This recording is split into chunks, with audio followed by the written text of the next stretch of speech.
தற்பொழுது அமைச்சர் தம்பிதுரை அவர்கள் செய்தியாளர்கள் சந்தித்து வருகிறார். அதன் நேரடி காட்சிகளை பார்க்கலாம். தமிழகத்திற்கு மேலும் மேலும் நல்லது கிடைக்கும் என்று நம்புகிறோம். எல்லோருக்கும் அழைப்பு இருங்க சொல்றது கேளுங்க. எடப்பாடி பழனிசாமி அவர்களுடைய தலைமையிலே ஆட்சி நன்றாக நடைபெற்றுக் கொண்டிருக்கிறது.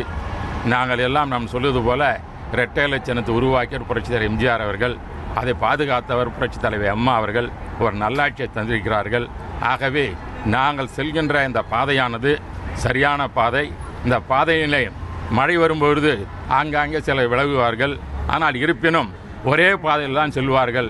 ஆகவே நாங்கள் நண்பர்கள் அனைவரும் ஒன்று சென்று புரட்சித் தலைவர் இந்த நூற்றாண்டு விட சிறப்பாக கொண்டாடி தமிழக மக்களுக்கும் தமிழ்நாட்டு மக்களுக்கும் தமிழகத்தின் உரிமை பெறுவதற்கும் தமிழினத்தை காப்பதற்காகவும் தமிழ் மொழியை காப்பதற்காகவும் நாங்கள் எல்லாம் பாடுபடுவதற்கு இன்று உறுதி கொண்டு செயல்படுவோம் என்று தெரிவித்துள்ளோம். அழைப்பு விடுக்கப்பட்டிருக்கு.